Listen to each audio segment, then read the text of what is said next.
Jim was, in many ways, like one of his heroes, John Snow. John Snow was a physician and the father of medical epidemiology.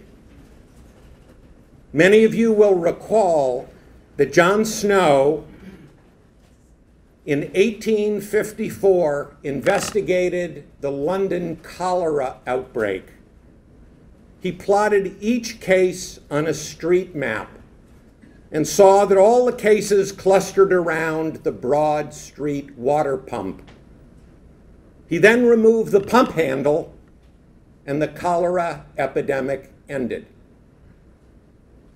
In 1990, Jim Keating noted a cluster of 24 children admitted to St. Louis Children's Hospital during a 3-year period, each with water intoxication, a very rare condition in modern times. Jim's investigation showed that all were living in poverty and had ingested excess amounts of water by their caretakers due to exhaustion of the supply of infant formula. Jim's findings resulted in changes to the federal WIC program for the supply of infant formula to families in poverty. The residents of St. Louis Children's Hospital enrolled Jim as a member of England's John Snow Society, and they presented him with the society tie that bears the Broad Street pump as its emblem without the handle. Jim wore it proudly. On December 25th, I was in New Hampshire at Judy's family home, where I learned from Bob Rothbaum of Jim's passing. I sat a long while and thought about Jim. And I thought about what Jim meant for the Department of Pediatrics, for St. Louis Children's Hospital, for the School of Medicine, for the myriad of trainees that he taught over the decades, for the families of the children that he cared for, and what he meant to me. For he was my hero in so many ways. I wanted to put myself in his shoes in some small but meaningful way and to share another experience with him. Some of you will know that one of his professors at Harvard College was the eminent American historian Samuel Eliot Morison, the Trumbull Professor of American History at Harvard for 60 years. Jim revered Morison,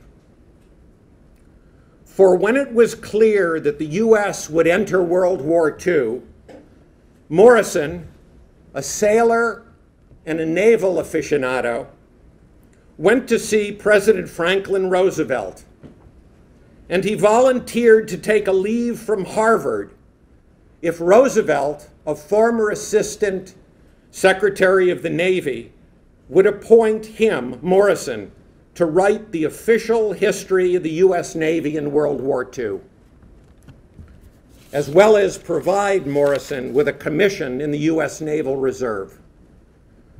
Morison then spent the next 5 years full-time in the Navy and was intimately involved in most of its major operations throughout the Pacific.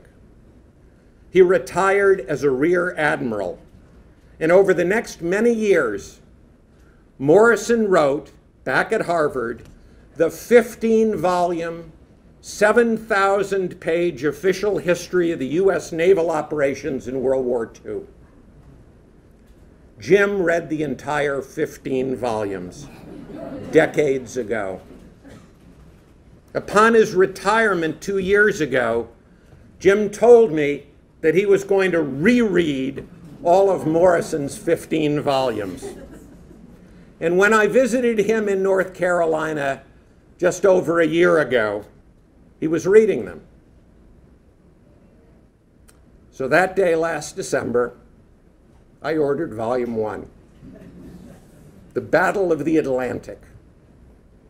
It consumed much of my time throughout January, just as it had Jim over all these years. It's a masterpiece, and it is so fitting as a tribute to Jim.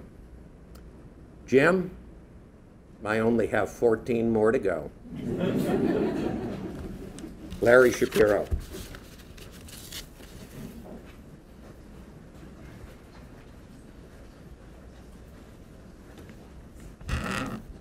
Thanks, Alan.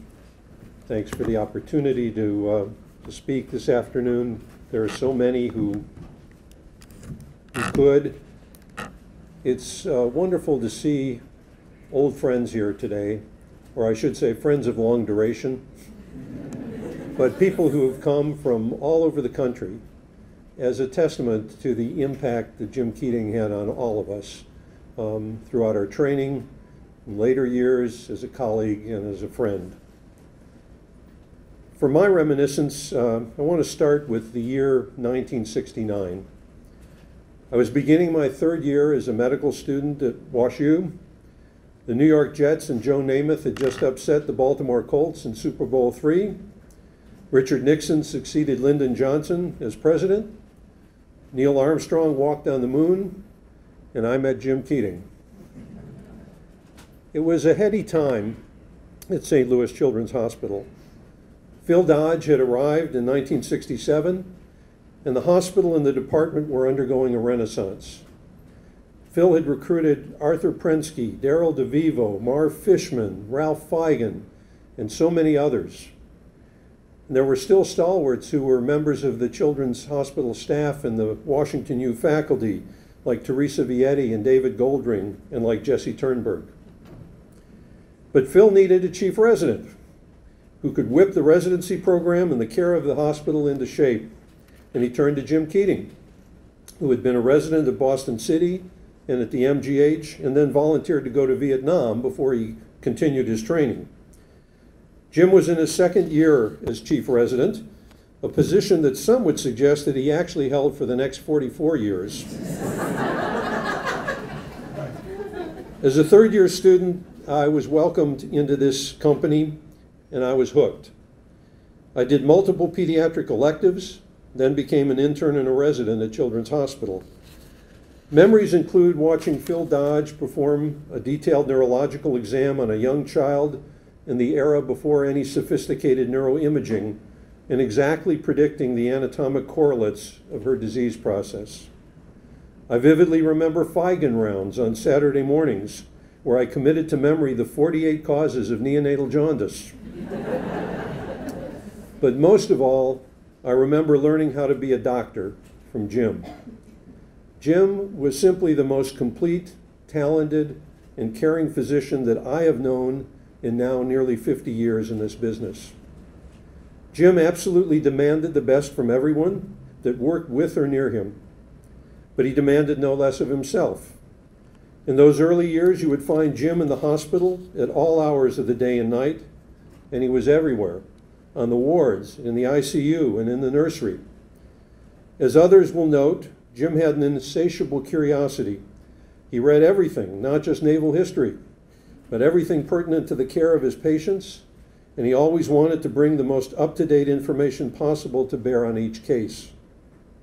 Jim was amazingly patient with residents and students as long as they were trying to deliver the best care to their patients, but he had little tolerance for those who were not so committed. Jim was amazingly skilled as a procedurist.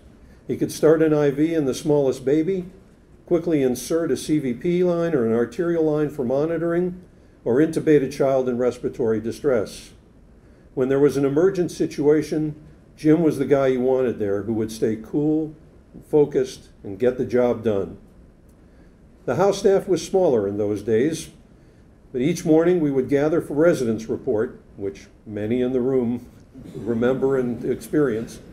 This was an opportunity for Jim to show his appreciation for a job well done, or his displeasure when care was not optimal.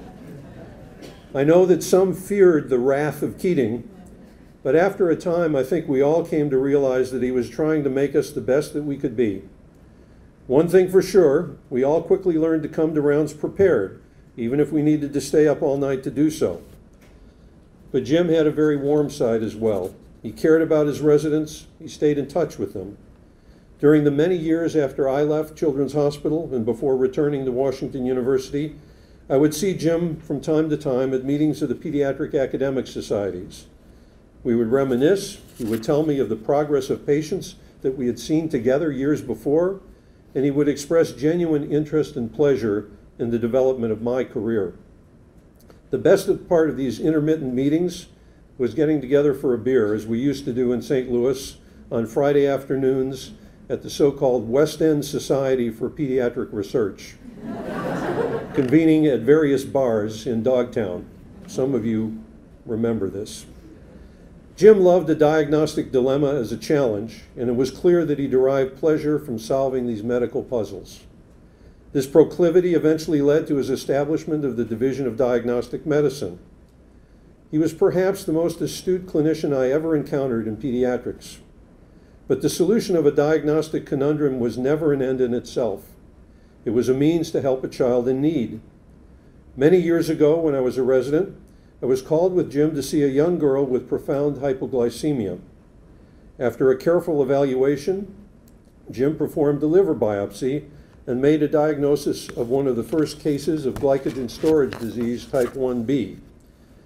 This led Jim on a quest to create an innovative nutritional management program for this young girl. That's extraordinary in and of itself, but what's more extraordinary is he's continued to follow this patient for more than 35 years. During the late 60s and early 70s, Reye syndrome emerged as a perplexing lethal disease of young children. Jim was fascinated with this problem, its etiology and its management. He would appear on the scene as soon as any suspected cases occurred and immediately assume detailed responsibility for patient care. We learned to obtain frequent blood ammonia levels and transport them on ice to the lab personally. We learned what it meant to sit at the bedside of a critically ill patient through the days and nights, monitoring every possible parameter. We learned the joy of seeing such sick children recover and the intense sorrow of losing the battle. Happily, the epidemiologic association between the use of aspirin and viral illness have led to effective prevention strategies so that the residents today rarely see this problem. Jim was equally meticulous when he began the first total parenteral intravenous nutrition program at St. Louis Children's Hospital when this was a new therapeutic modality. He oversaw every aspect of the implementation, from teaching the pharmacists how to prepare the TPN solutions to setting up the lab tests to monitor efficacy and toxicity. Jim was a marvelous mentor, the best there was, and so many trainees of my era went on to important leadership roles in academic pediatrics. Arnie Strauss, Richard Schreiner, Donnie Anderson, Skip Gleason, Kathy Schwartz, Ann Stark, and I'm going to offend lots of people by not remembering or mentioning all the names. But Jim was clearly the best of us all. Through the ensuing 40-plus years at St. Louis Children's Hospital, Jim was the heart and soul of the program, influencing literally thousands of residents and students. He taught us just how good we could be if we committed to excellence and put our patients' needs first. I'll always be grateful for the time I had with him and for what he taught me about how to save lives and about how to live. Jim Keating lived a good life. He was a fine physician, a loyal friend, a devoted husband, a caring father. There's a Japanese saying of deep respect, "Okage-sama de," which means, thanks to you, I am who I am. Okage-sama de, Jim.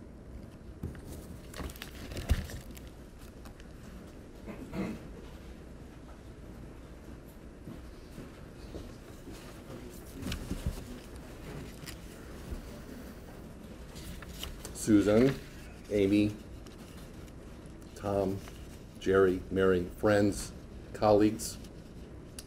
I appreciate the opportunity to honor Jim Keating. We had a long time together, 38 years. Started in 1976. Was it long enough to learn everything he had to teach me? Probably not. Fortunately, we were together in early December. Even then, I was still learning. I think, although it wasn't always medical issues. We met in 1976 when I interviewed for a residency position at St. Louis Children's Hospital. So it was Jim and I in a one-on-one interview. It was easy, actually. And he made it easy. And he made it comfortable. And it was unusual at that time to have that dedication of a residency program director in a one-on-one interview. Many other programs, they were group interviews. So from the beginning, some principles were clear. Time, commitment, and singular focus. And those were principles that extended throughout our time together. Now, Jim was one who loved some antique items, and he was an Anglophile, and Alan mentioned how he was a student of naval history and Civil War history.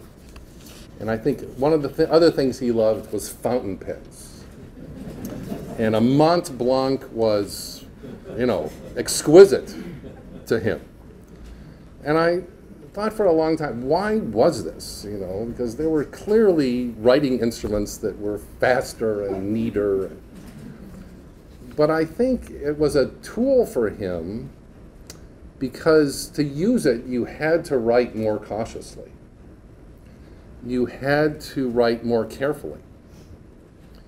You had to go more slowly, which meant that you had to think harder about what you were going to say and why you were going to say it. Slow down. Think more. Be specific. This was an extension of how he treated every one of us as a colleague and as a friend. He gifted his time to us without reservation. Now, he had some old school ways, but in other ways he was actually very advanced. So 30 years ago, you know, medicine was very hierarchical. There was the chief and then there were the underlings, you know. Jim actually was not that way in many of his interactions. He was very egalitarian. And he realized that mutual support generated the best atmosphere for patient care. Before teams became typical, Jim recognized the daily contributions of nurses, therapists, dietitians, social workers, everyone who was involved with a particular patient. He knew they were at the bedside at least as much and maybe more than we were. They saw how parents and children got along. They saw the stresses and strains of hospitalization. They heard the parents' concerns. And he taught many of us to turn to these professionals for their observations and counsel. Working together strengthens our caregiving. Jim could bring out the best in people. He wanted everyone's best effort. He challenged us to think harder and analyze more carefully. He would not let us slide by with inexactness and generalization. He bristled at particular words, like reflux or liver function tests. This was because, I think, he worried that the use of those words represented an oversimplification and a potential lack of effort and exploration. And from that could come misdiagnosis or errors. And if he could help us avoid those missteps, we would be better caregivers. And we would diminish suffering and pain for our patients. Another principle, care and communication, promoted this commitment of time and energy to each patient. So he would nudge us and he would push us, but he was quick to praise and encourage. If you found a nugget of new history or identified a key lab value or noted a physical finding on his patient, he rapidly awarded the credit to you and he told any listener about your success. He initiated the online report of the patient of the week, and you'll note it was one patient for every week that was a focus. And from its inception, he credited the referring physician, the involved residents, the fellows, and the subspecialists who contributed to the diagnosis and care. And the list was always at the top of the patient of the week. He looked for opportunities to remind us that we could do things well as individuals and as a team. He wanted us to feel the accomplishment of knowledgeable and compassionate caregiving. For most of his accomplishments, Jim referred to we rather than I. I rarely heard him say, I did this. It was, we did this. And it was we in the inclusive sense, not in the sort of diffusion sense. And when he wrote papers with many people in this room, and he would always refer to them as it's Jesse's paper, it's Jesse's work, it's Kathy's work, it's Jerry's work. And he was the inspiration, but often took a back seat. He was happy to include us. He liked including us. If there was a small if. We had to hold up our part of the responsibilities of caregiving. His respect was earned. He listened to what we said. He read carefully what we wrote. He watched what we did. He had high expectations for us, and he had confidence that we could reach his expectations. Jim wanted us to sit and feed babies. He wanted us to play with children at their level, and he wanted us to change their dressings. Such intimate contact connects us to the patients and family, even in the modern era. He wanted us with patients during procedures. We needed to see what we were asking of our patients and families, so that next time we ordered a test, we knew what was going to happen. He showed us how to avoid blaming parents or staff for misunderstandings. He taught us that knowing the parents' education, occupation, and culture would improve how we could design home regimens and tighten our connections with families.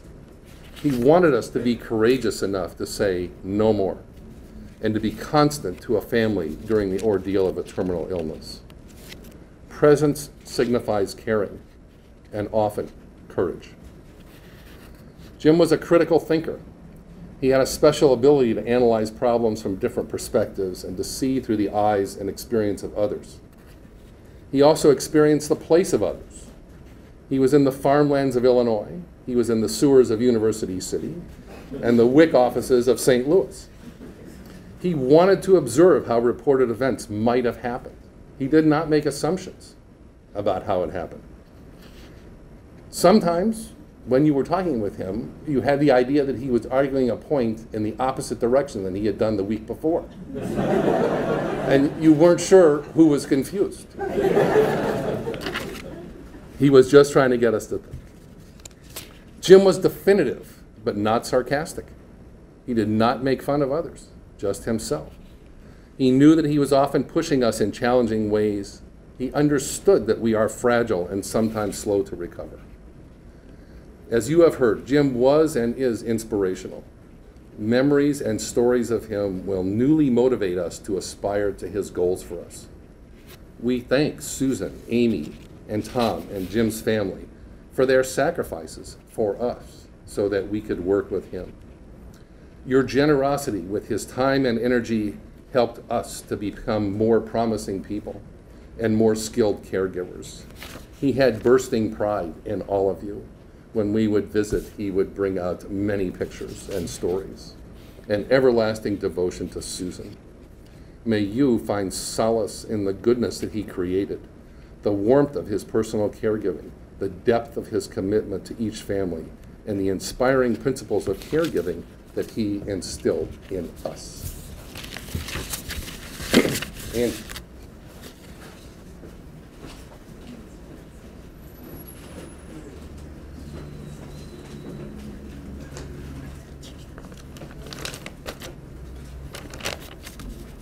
noticing most of the speakers have font 14 or larger. I should have done the same. So I'm going to take a slightly different tack. In the last several years, the quality of our annual residency program house staff show, held at the holiday time, has deteriorated dramatically.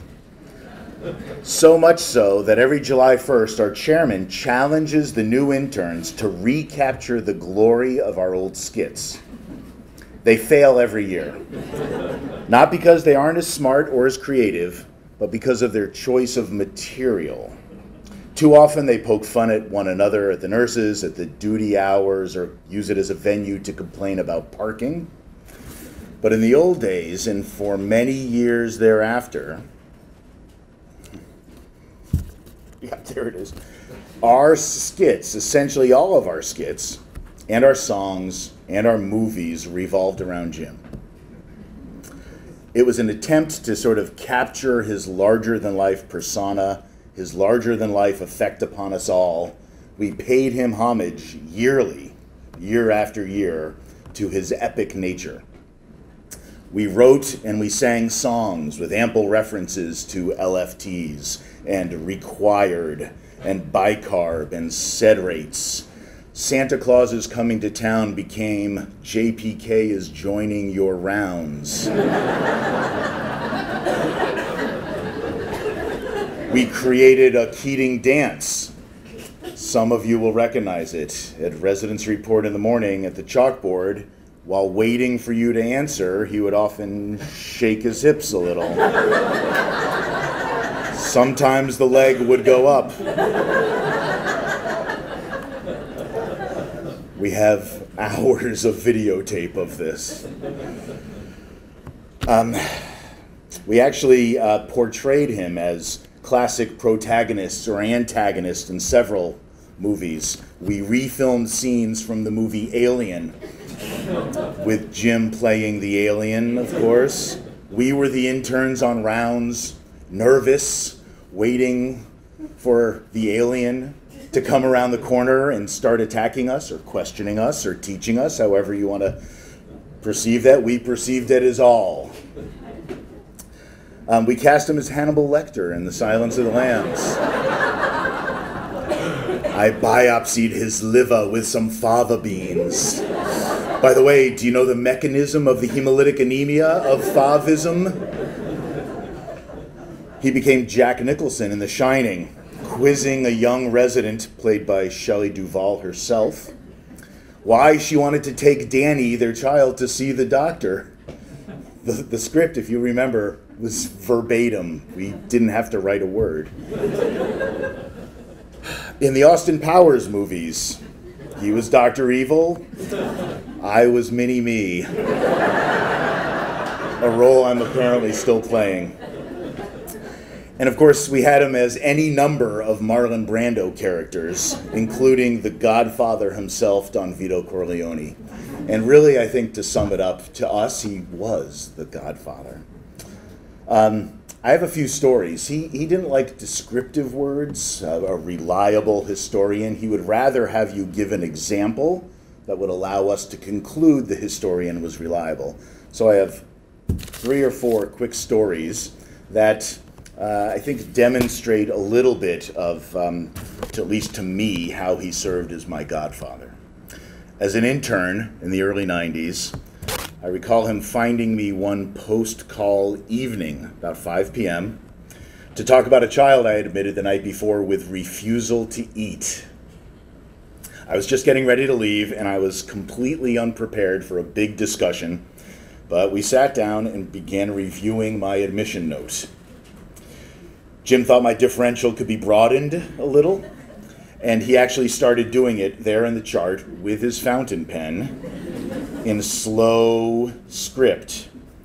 I must have blanked out or fallen asleep because I distinctly recall waking up to him writing number 19,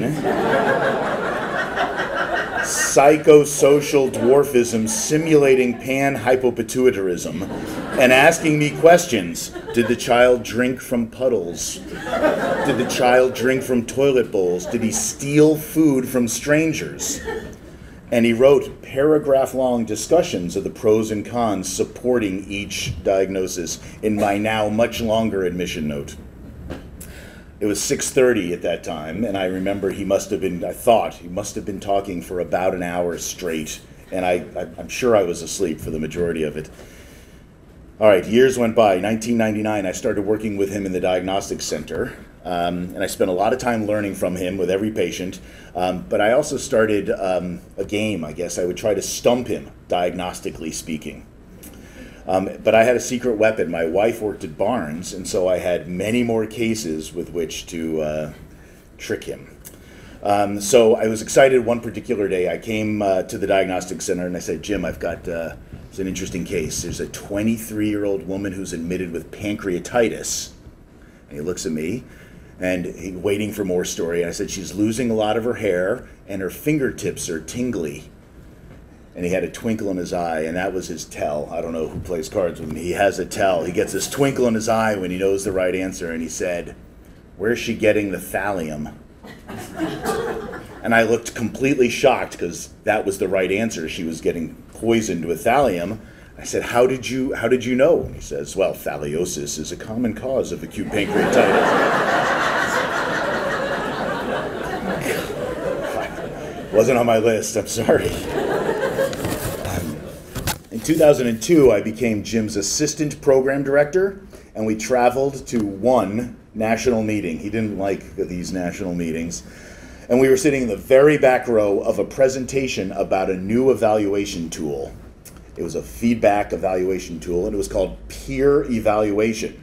And it basically asked the residents to evaluate each other and to provide feedback directly to each other, rather than the traditional way of the attending giving it directly to the resident. The speaker noted that in all his time as a program director, he never had a resident cry while receiving feedback until now, with the residents providing it directly to each other. Jim leaned over to me and he said, in all my time as a program director, I've never had a resident not cry.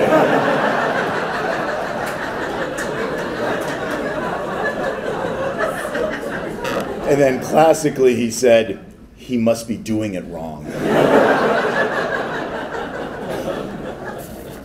I also learned a lot from him about his interview techniques, because he would have conversations, but he would sort of probe the depths of someone's knowledge in a curiosity sort of based fashion.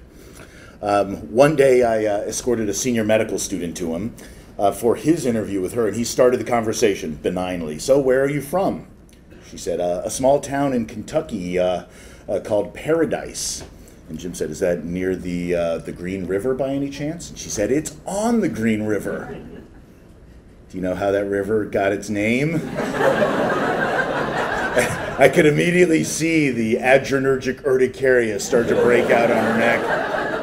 I think it was named after something in the Civil War. I don't know, I'm sorry, but I have been fishing in it, she said.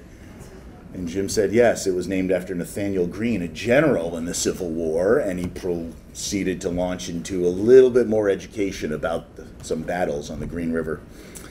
He told me later that he gave her partial credit for that because of the fishing.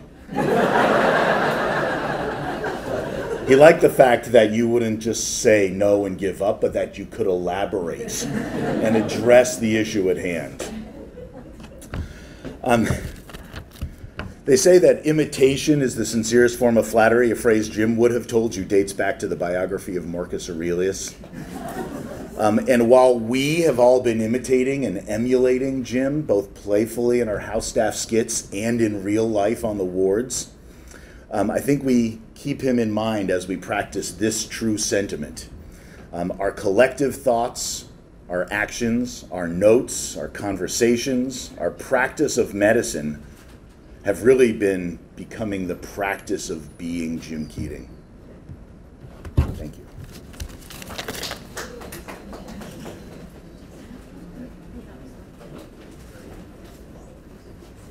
Going to be hard to follow that, but Jim was a fabulous physician. We've already heard from several people here earlier describing him and do a better job than I could about that. Physician, a teacher, a patriot, and above all, a good man. And I got to know Jim in 1971 when I started with the hospital as the head of finance.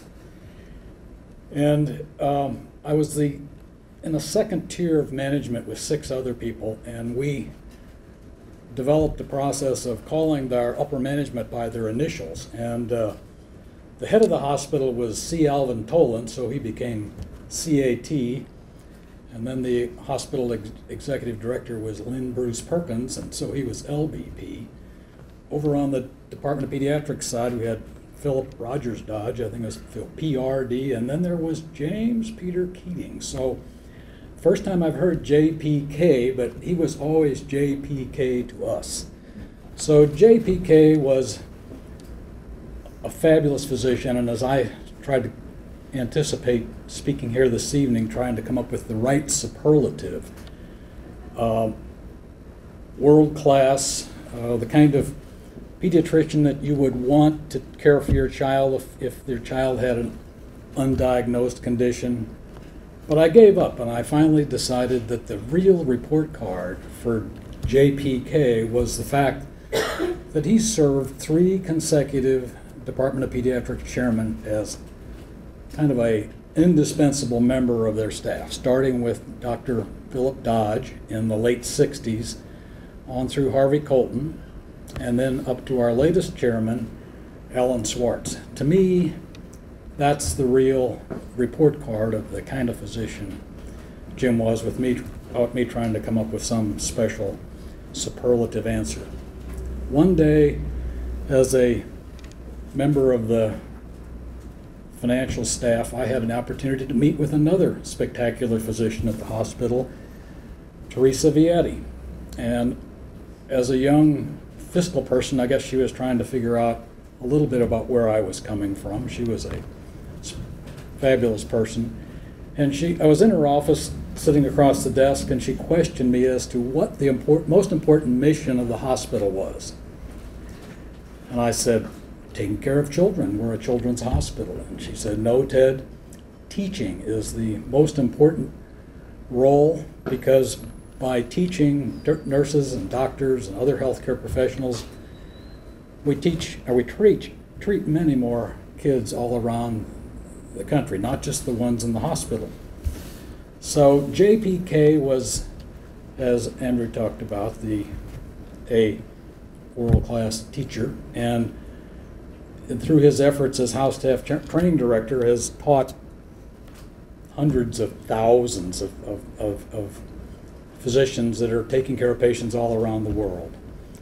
So I know that he put the fear of God in lots of interns over the time, because he could be tough during their daily patient rounds, and you didn't have to participate in rounds, Andrew, to know. This just kind of was common knowledge what happened. But so he was very tough. He was also physically tough. To me, he looked like a Pennsylvania football player, and I think he was kind of built like a fire plug. He was, in my mind, a tough physical guy, and he rode his bicycle to the hospital on several occasions. This was before it was the in thing to do. And on several occasions, he would have encounters with automobiles, and they would either, Susan remembers that, they would either hit him or he would hit an automobile. And I don't remember any real serious injuries, but he had bumps, bruises, and scratches. And I didn't see any of the automobiles, but I'll bet you that they suffered serious bumps, bruises, and that kind of thing. Now, JPK was absolutely critical to the success, actually the rebirth of St. Louis Children's Hospital. And if you look at St. Louis Children's Hospital today and what it is today, you all would probably find it hard to believe when I tell you that we had to borrow money in the early 70s to make payroll. And so we had an awful lot of work to do, and even though Dr. Teresa Vietti talked about teaching was the most important thing. You had to have patience to be a children's hospital. And we were dependent upon private practice pediatricians to refer patients to us.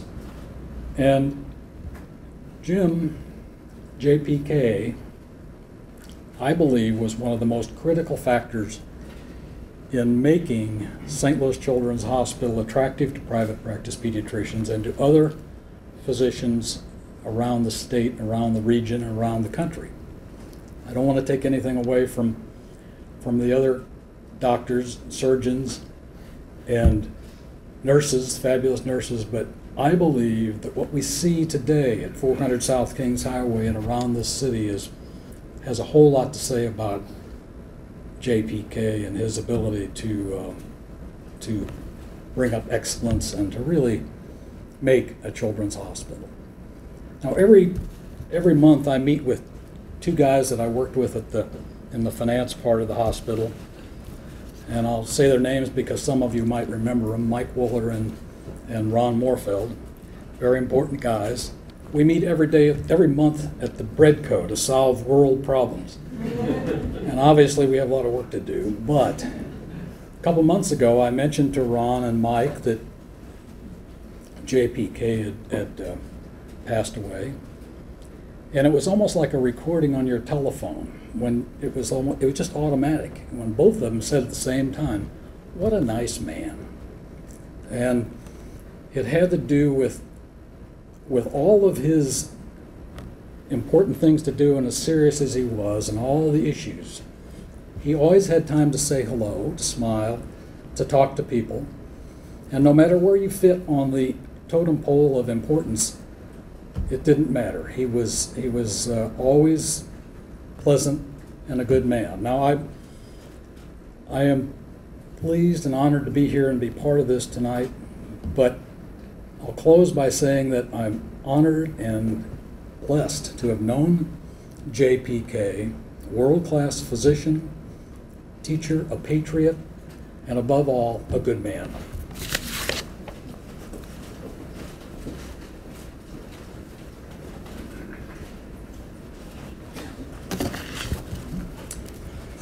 I'm Ed Macias, a friend and a colleague of Jim Keating's.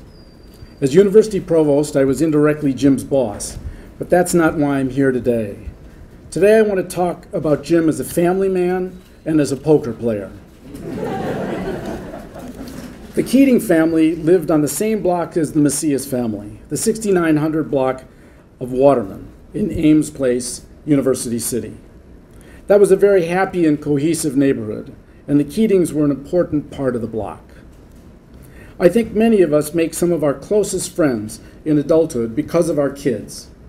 That was true for Teddy and me, and I think it was our neighborhood that made that possible. Our block was closed off at Big Bend, so there was no through traffic with no cars driving on our street. Our kids played and biked and hung out in the street. My daughter Julia remembers that the Keatings were an anchor to a wonderfully supportive neighborhood community that was so welcoming to children. She fondly remembers the summers playing kick the can every night in front of the Keatings' house.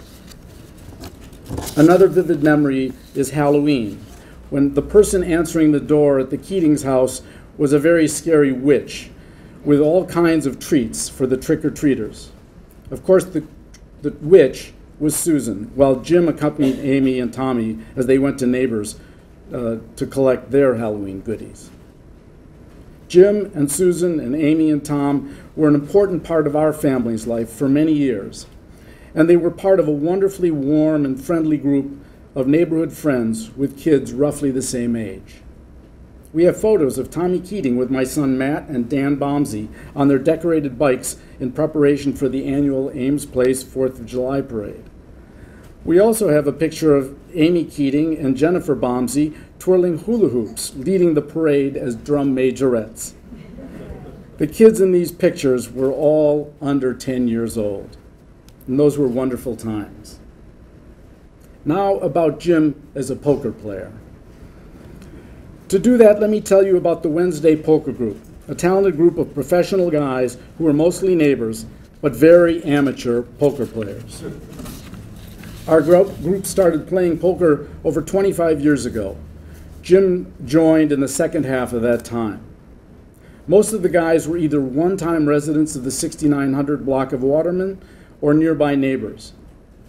This is a very serious group, but I must tell you that our table stakes are low, and a big win or loss would be $5. Still, everyone plays to win every chip on the table. Jim was a tenacious poker player. He would always take his time reading the other guys and the cards, and then played his game. I remember his first night in the game, he was very serious, not his normal demeanor at poker. Yet shortly after we began, he won a very big pot by bluffing us all with nothing in his hand.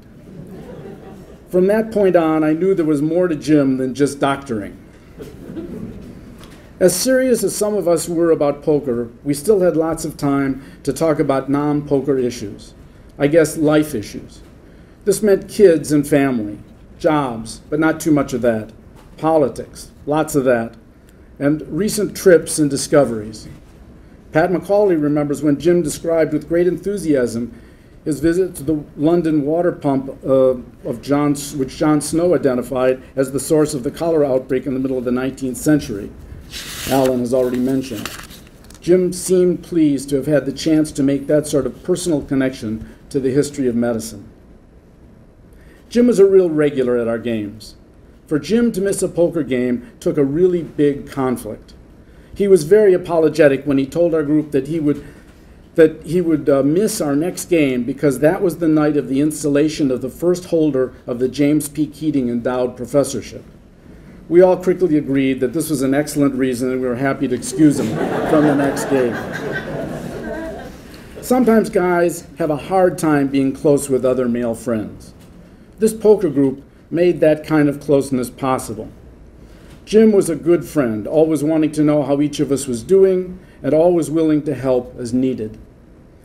He was just one of the most thoughtful and decent people I have known, wonderful as an individual and engaging as part of a group of poker guys. Jim meant a lot to us, and I know that our game with friends meant a lot to Jim. We will be playing on May 6th at my place, and we'll miss you, Jim.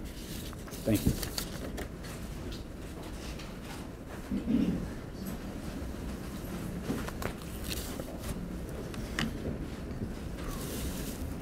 Thank you, Dr. Rothbaum, Dr. Schwartz, and all of the many people behind the scenes for organizing this wonderful memorial. There are so many faces we haven't seen in years, and Amy, Mom, and I are so grateful to share this occasion with so many of the people that knew him best. As you might expect of a smart man of Irish extraction who lived an interesting life, Dad could always tell a story, many of which I can't share here. But one of his favorites took place during his early years at Children's. Evidently, a young resident was unhappy with the contours of the residency program and decided it would be a good idea to voice his concerns with the dean. This was during the years when young people did that sort of thing, and the legend of JPK was only beginning. So after itemizing various complaints and after much discussion, the young doctor concluded his case by blurting out, "Dr. Dodge is never here and Dr. Keating is from a different century."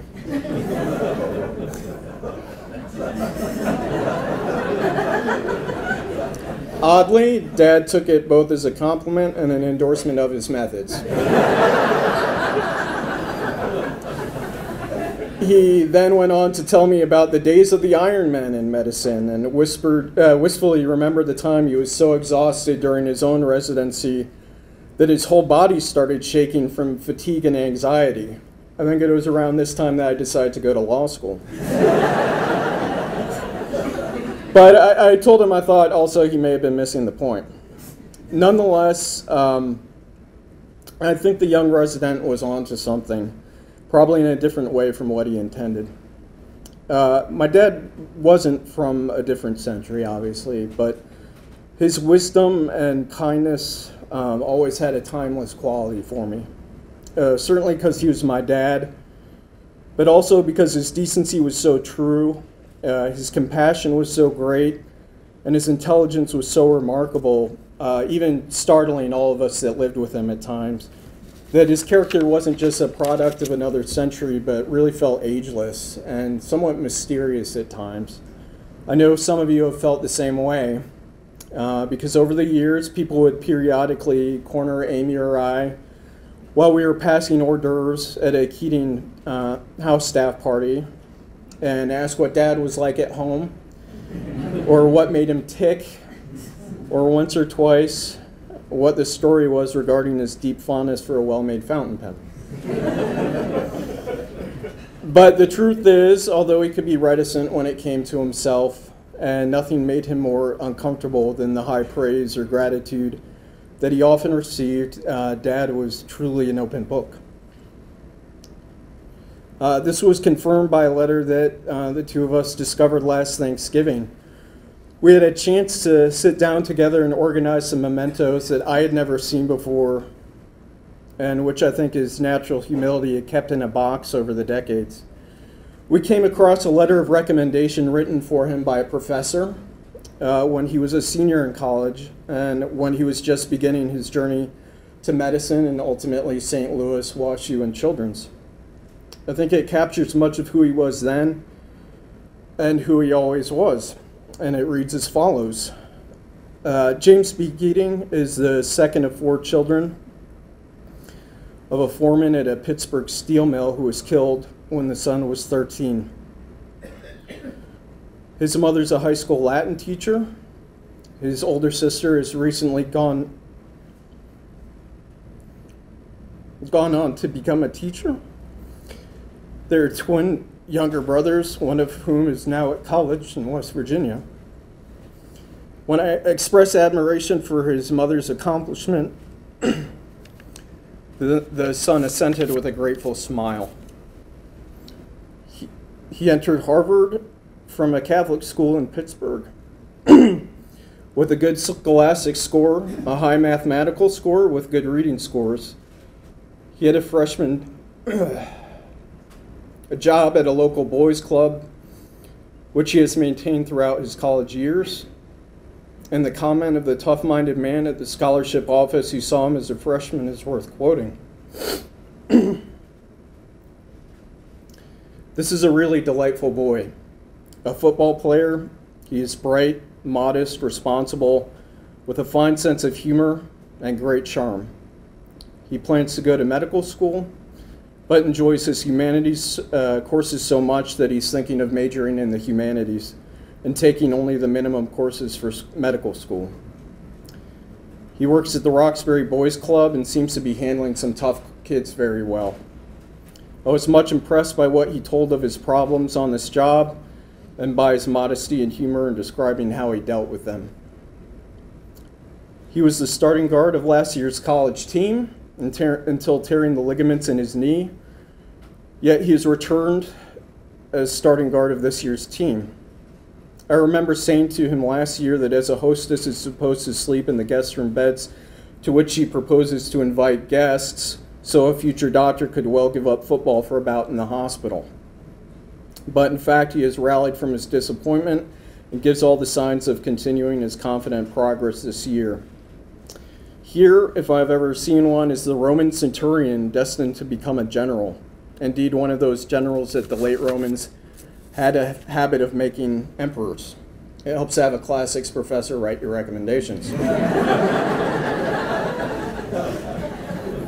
He had previously worked of summers in the steel mills at home, but last summer worked at a settlement house camp with some of the boys who he has known for 3 years.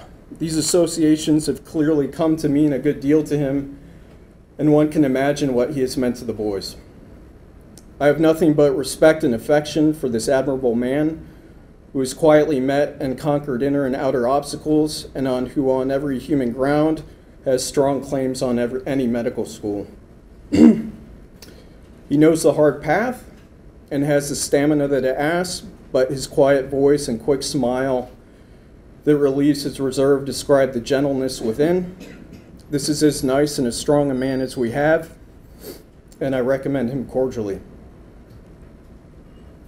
So as you can see, Dad's life just ended just as it began, not as a mystery or someone from a different century, and certainly not a Roman emperor. His life was both more basic and more profound.